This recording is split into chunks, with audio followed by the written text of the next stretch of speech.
Welcome to this edition of Backstage Pass with Lia Chang. I'm your host, Lia Chang.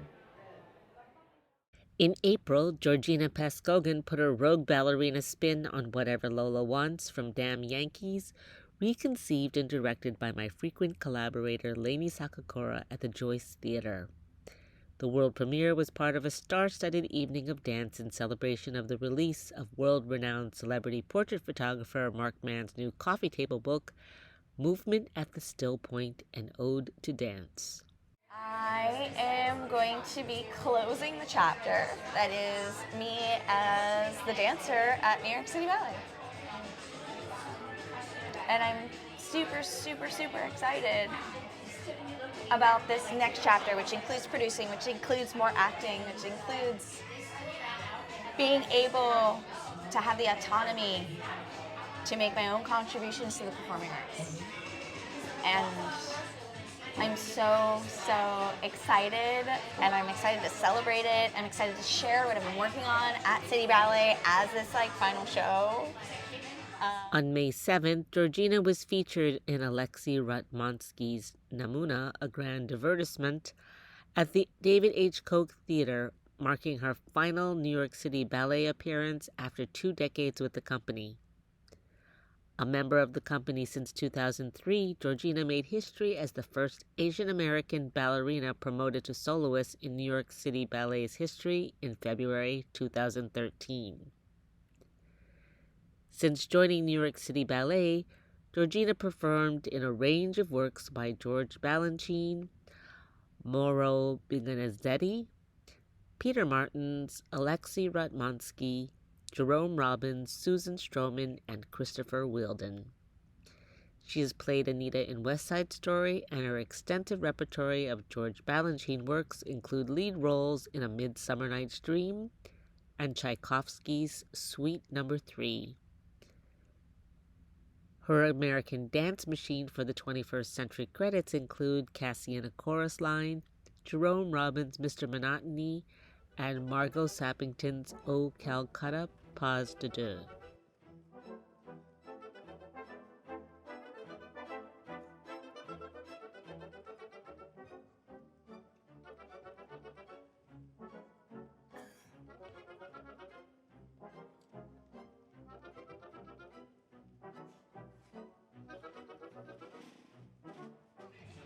Now let's talk about what it means to you to have been part of the New York City Ballet for 20 years.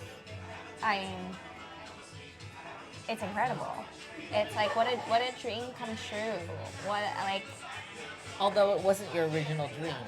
It wasn't my original dream. My original dream was I thought I was going to go to San Francisco Ballet. Now why was that? Why was that? My first trip to New York, I came and I saw Jerome Robbins' The Cage, which is very much a feminist ballet. It's like all these women insects. That, it was like very postmodern, but I saw Lucia Lacara. She was doing this lead of The Novice, and I was just enraptured with her. I've never seen anyone that on stage that kind of remotely look like me.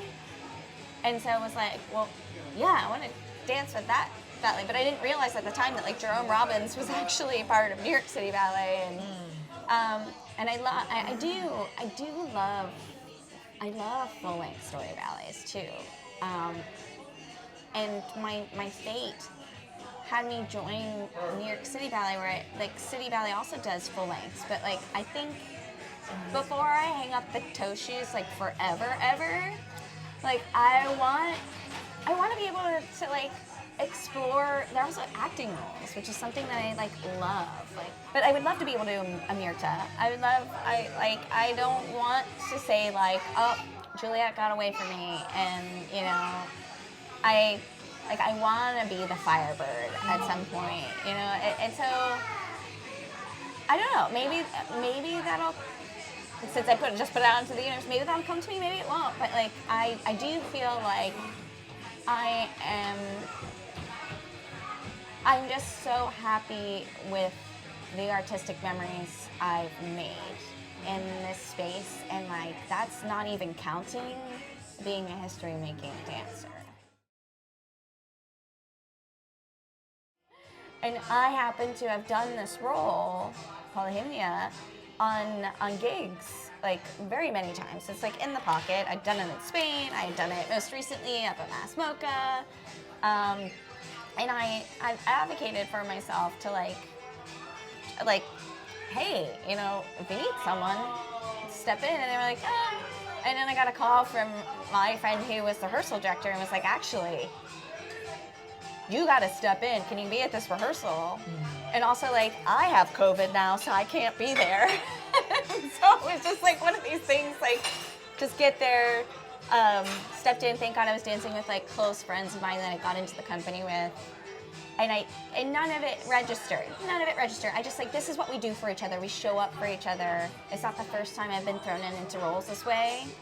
But I was able to like leave my mark on that space, and thank God the debut went really well. I got to do it again the next day, and then it was afterwards. Like someone called me. I was like, you know, you made history this weekend, and I was like, huh? And I was like, I'm just really just trying to get the job done.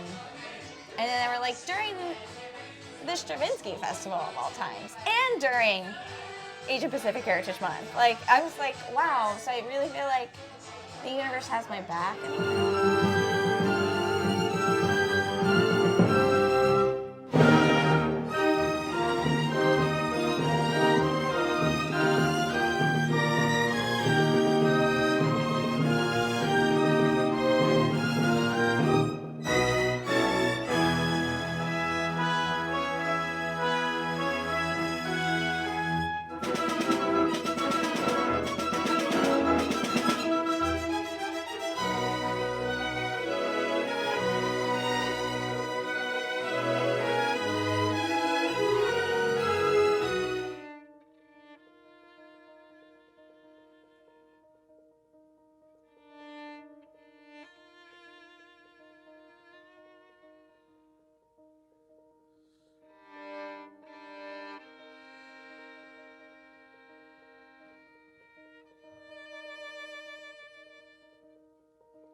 Being part of the civil rights movement. I wouldn't change that.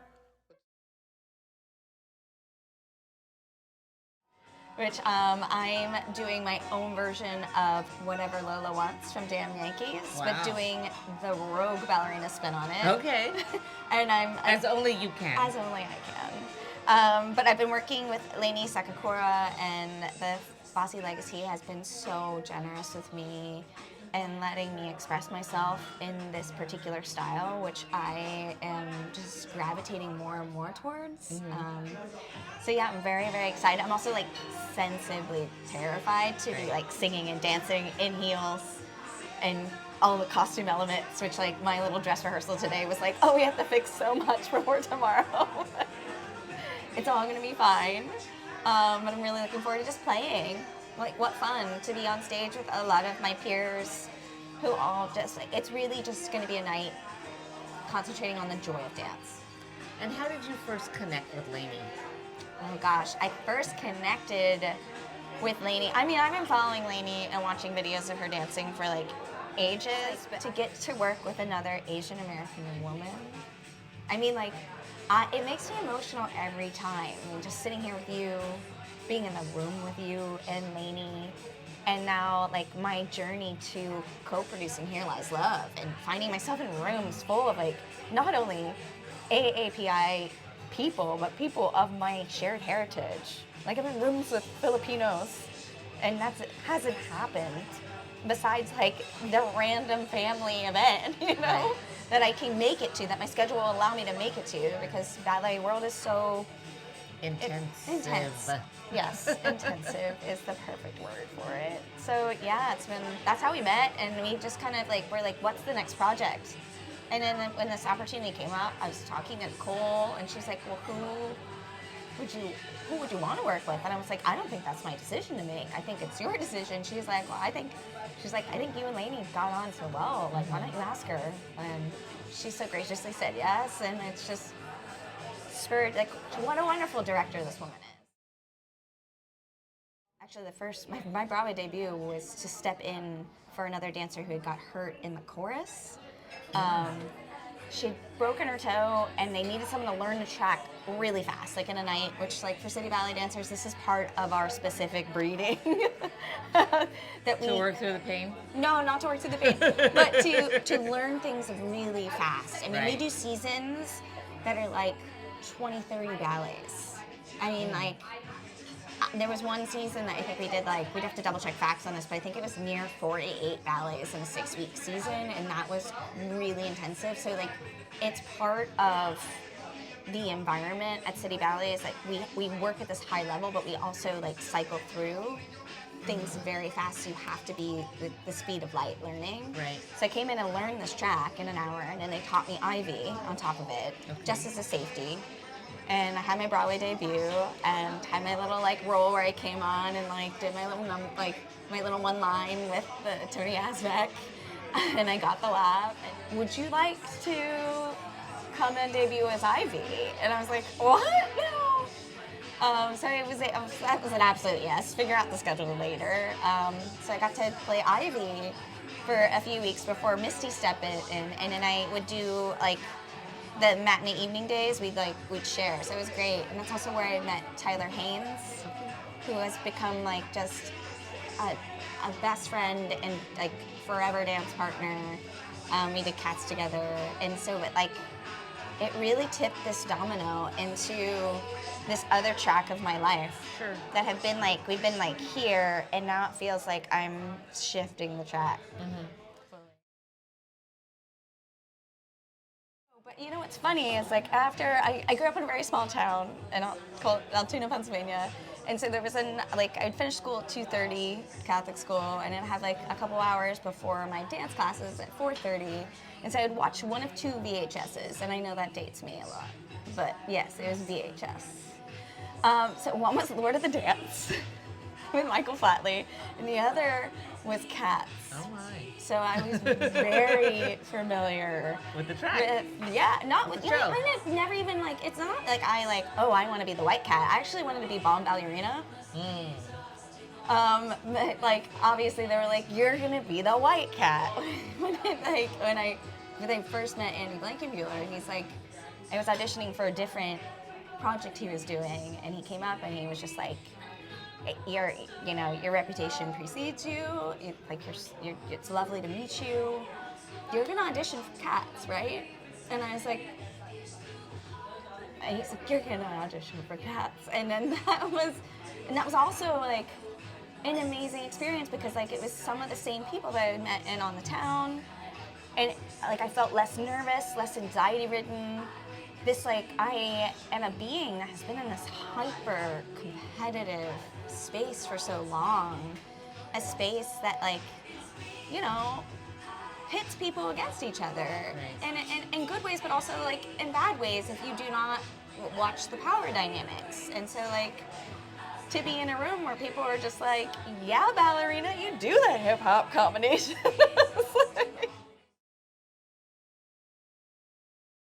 And I want to know what inspired you to write this, and when it came out. So what ended up happening is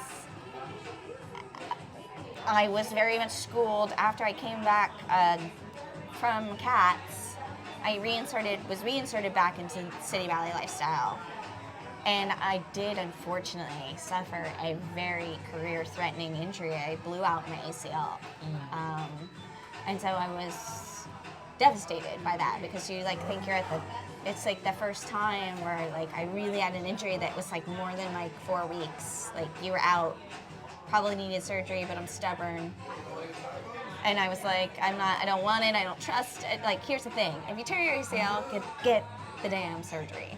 So I had to get surgery, and it was breaking my heart to be away from the action, so I actually moved out to LA and did like my Rocky montage of like acupuncture training with my amazing trainer, Scott Kuhagen there, PT, and just rinse and repeat. And I got to keep my dog because I didn't have to like trudge around in the winter with here. And there I met Phil Rosenthal, who would like, you know, he's multi-talented, but like we would meet for coffee and I just would regale him of my stories in the ballet. And he just finally was like, have you ever thought about doing a book?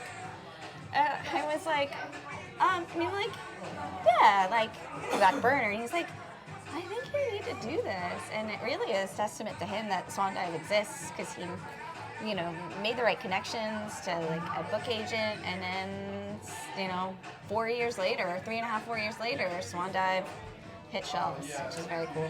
Now, still being a part of the New York City Ballet, how concerned were you with the publication? I mean, I'm not gonna lie. Like, I knew that it was going to ruffle feathers, but there was nothing in New. Yeah, I mean, that Everybody had all, knew things. Unfortunately, kind of that had going on. already played itself out very publicly in the news cycle anyway. So I Right. didn't feel like I was like, if anything, I was adding a very valuable point of view that was a woman of color, in an experience that has shaped a lot of dancers, and that shapes, like, you know, New York City Ballet arguably is one of the best companies in the world. And so I think it lended another important voice in a method like that could like very explore it with enough time, not just in a soundbite in an article that you don't have control over. So yeah,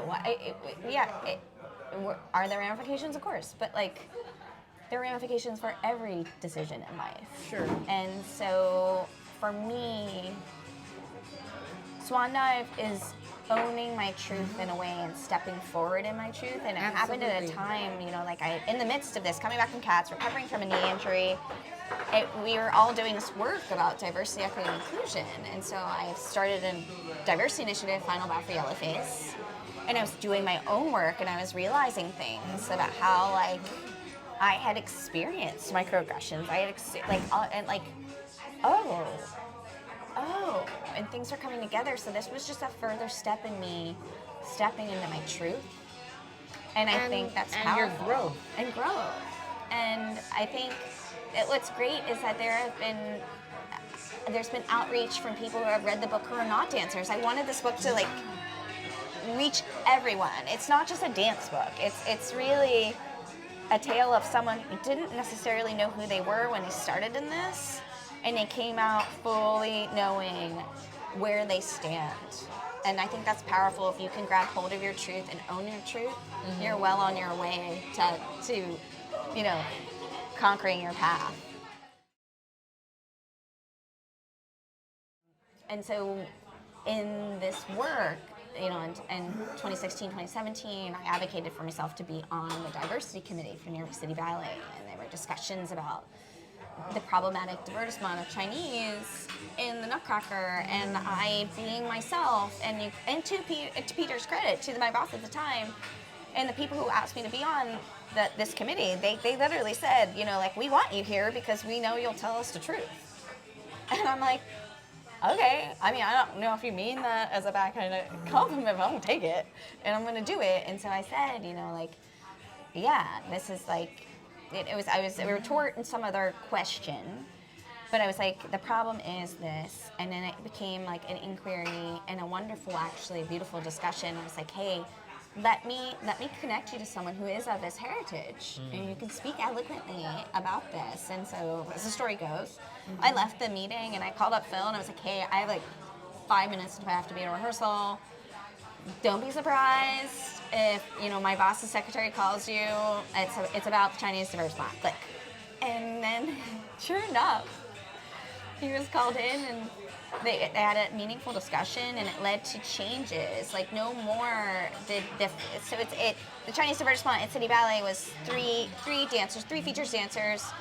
You have 2 women that were kind of like dressed in sort of like a nondescript, like I saw the monolith of Asianness. So like actually they were wearing geisha wigs and lots of bowing and then the lead gentleman, like.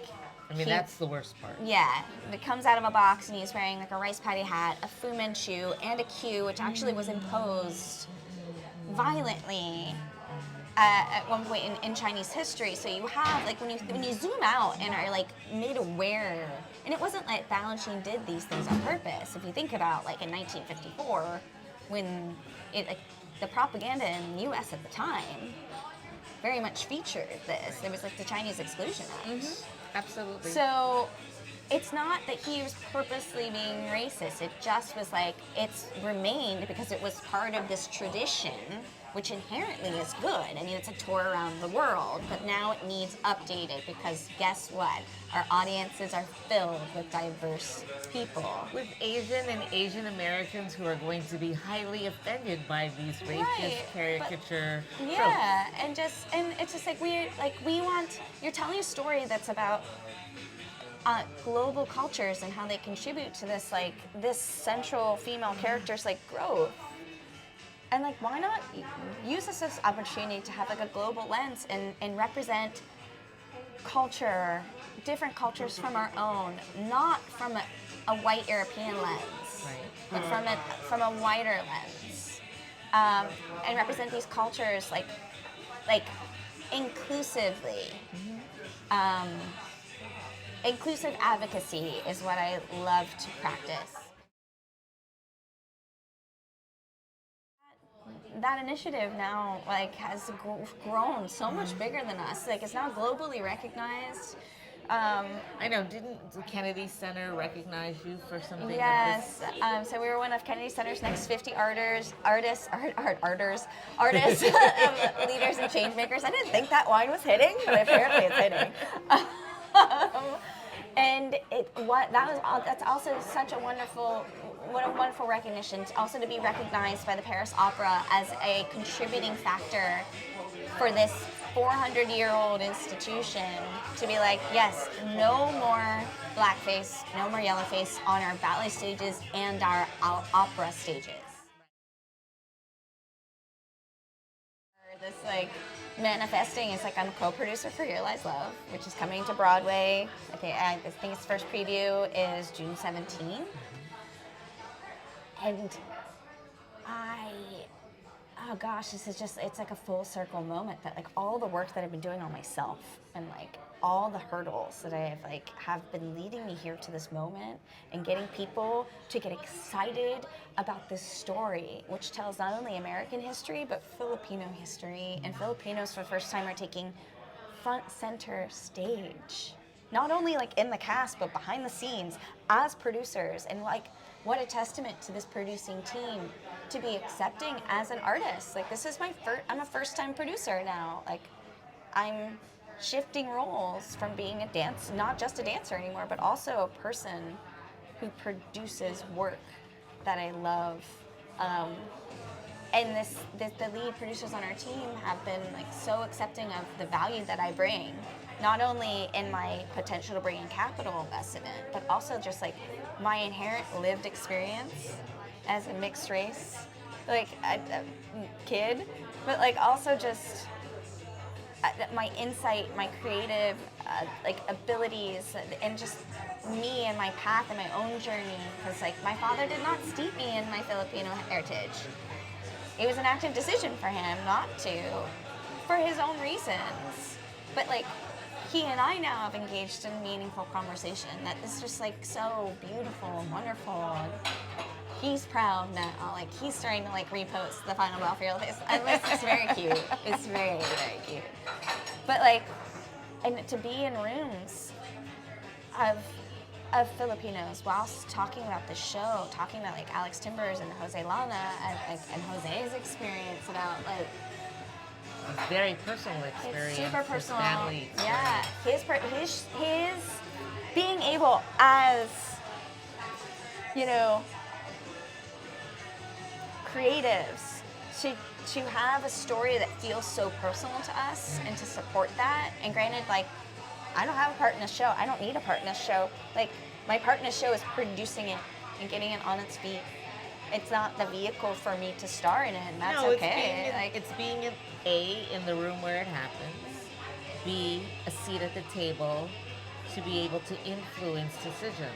Yeah, in a way, but also knowing and understanding a different sense of power and being very and using that for good and lifting and making this a community building effort. Mm-hmm. And Here Lies Love is it's that. Not only is it like just like a sick show, it's like it's immersive element. It's also like taking this time, and it's a form of reinformation, and just it's so exciting and fun, and it tells a story, and then people are gonna leave after like dancing the whole night and just be like, oh, well, let me have a discussion. And that's the kind of art I want to make.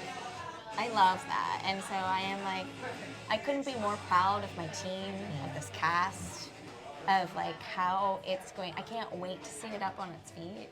Thank you for joining me for this edition of Backstage Pass with Lia Chang. Until next time.